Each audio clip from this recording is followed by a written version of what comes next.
What is up, guys? Brian Phobos here. Today I want to talk about why I've never been a Bitcoin maximalist and I never will be. So in 2013, Bitcoin had 90% of the market dominance when I got involved in cryptocurrencies. And then as 2014 rolled around, we started to have stuff like, BitShares, we had NIM, we had the crypto night clones, Monero, Bullberry, Litecoin, all that kind of stuff. And then you also had in 2013 some of the stuff that did multiple rounds of hashing, like Quark, which if you look at the lineage, then Dark Coin was based off of that, which became Dash, which that was a good branding move at the time and all that kind of stuff. So anyway, I became interested in other projects that had different code bases. So that's a big part of it. I like to, if something can be built, it can eventually be broken. And I know a lot of people don't want to hear that, but it's really the truth. So if you look at different types of cryptography, or you look at different, if you do look at different mechanisms for cryptocurrencies, like for instance, with most of the cryptocurrencies, they essentially use elliptic curve cryptography and all this. And then you have, like, now you have the DAGs that have came out, IOTA, Byteball, Nano, that are like this direct acyclic graph. It's like this block lattice structure that cryptographically works differently. Monero's cryptography works differently, and the underlying code base is different than Bitcoin, Litecoin, and everything spawned off of that, Dash, all this kind of stuff. So I think it's important to have different code bases. So as far as like diversification within the crypto market, I think that it is dangerous just to hold Bitcoin, because if something happened to it, and same thing, like you wouldn't want to just do like Bitcoin, Litecoin. Ethereum's a different code base, Monero's a different code base, like the delegated proof of stake chains, EOS, those are different code bases. And then these other structures like that are DAGs, IOTA, Byteball, and Nano are of a different code base. So I think that is important. So that's one reason why I wouldn't be a Bitcoin maximalist. Secondly, I have not been impressed with Bitcoin development since 2015. It needed to scale back in 2015. It needed to increase the block sizes, all that kind of stuff. And then we run into 2017, and of course every block is full and nobody can move coins and all that kind of stuff, which is a ridiculous situation.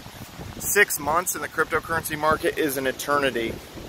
I wouldn't use a flip phone from 10 years ago and think that I could really get that much done compared to what I can get done on a cell phone now, like this phone I'm shooting on. So why would I think that it's a good idea to move that slowly with development in crypto when stuff moves so extremely fast? So I've just never been impressed with that. Secondly, the price point actually deters a lot of investors. There's still a lot of people out there that don't realize that you can buy a fraction of a Bitcoin.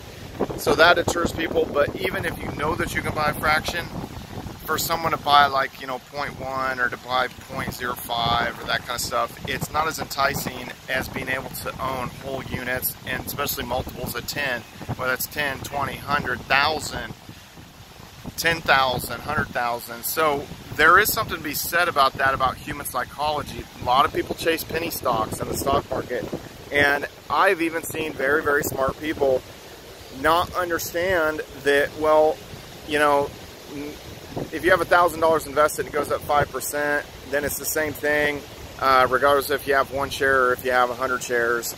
But there's a lot of people that don't understand that. They just don't understand that. So with cryptocurrencies, it definitely does seem to play truce psychologically, that people want to own multiples and they want the next Bitcoin.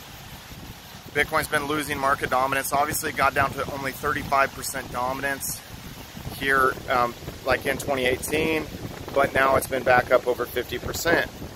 Now, when we hit the next bull market, this is another reason, guys. Altcoins, strong altcoins will always perform better in the bull market than Bitcoin. And you can look at this if you want to see. Some people say, oh no, wait, But if you look at the percentage gain in 2017 for Litecoin, it was actually greater than the percentage gain of Bitcoin. So a lot of people don't, I don't know. Yeah, I don't know why sometimes the math escapes them and stuff like that. Now, as a set it and forget it strategy, do I think it just makes sense to just invest in Bitcoin and say, well, everything just kind of tracks to Bitcoin, I'm just going to stick in that? I don't think that's, personally, I don't think that's a good strategy. I think a person should, if they just want to do set it and forget it, that they would invest in 3 cryptocurrencies or 5 cryptocurrencies. That's not really that hard to do, personally. So really, to kind of recap at this point, we have code base, we have the fact that Bitcoin has the inability to scale. I'm not impressed with kind of the development that has occurred, you know, since whatever, 2014, 2013, well, 2015 is really when it was like, come on, you know, this needs to be done. And then 2016, it got ridiculous, and it was just like, come on, you know, this needs to be scaled. And then 2017, it still wasn't scaled, and that's why we ended up with Bitcoin Cash. So, yeah, the inability to scale, different code bases, then the price point, psychologically, is a sticking point for people. And then, really, in the end, it's just, I don't know, like people want to chase after the next coin. You know, it's been around for 10 years, which is a great thing.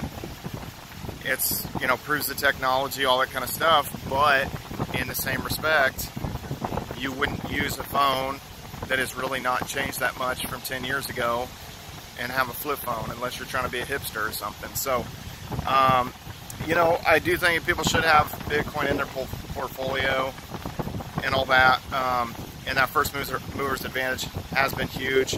But I see it all the time, people trying to be Bitcoin maximalists and thinking that they actually think that almost like Bitcoin is going to be able to like do, like they almost like EOS and like Ethereum and any kind of smart contract platform is essentially useless or it's meaningless, and that Bitcoin could do everything that those could do, and it can't. I mean, it's just, they just don't know what they're talking about. So really, when it boils down to it, it doesn't make sense. And for kind of the future cryptocurrency, it's gonna be a platform. It is, and whether that's gonna be that Ethereum scales, which that's not gonna happen soon enough. Let's just be honest with ourselves. Whether that's Cardano just comes out of nowhere and actually like gets something done, and they don't just have a wallet, or it ends up being EOS, which is the clear front runner, and you know, or maybe Icon or some other coin that's coming out with their mainnet. Maybe that they step up and it ends up being something huge. But anyway, those are the reasons why I'm not a Bitcoin maximalist. What do you guys think? Do you think that in 2019 that Bitcoin is going to get overrode by something else, whether it's EOS or, you know, maybe it's Ripple, maybe it's Ethereum? You guys think it's going to lose its dominance? Anyway, leave a comment below and follow me on all social media at Brian Phobos, YouTube, Instagram, Steemit, Twitter, MySpace, Friendster, Weeboo. I don't even know what Weeboo is.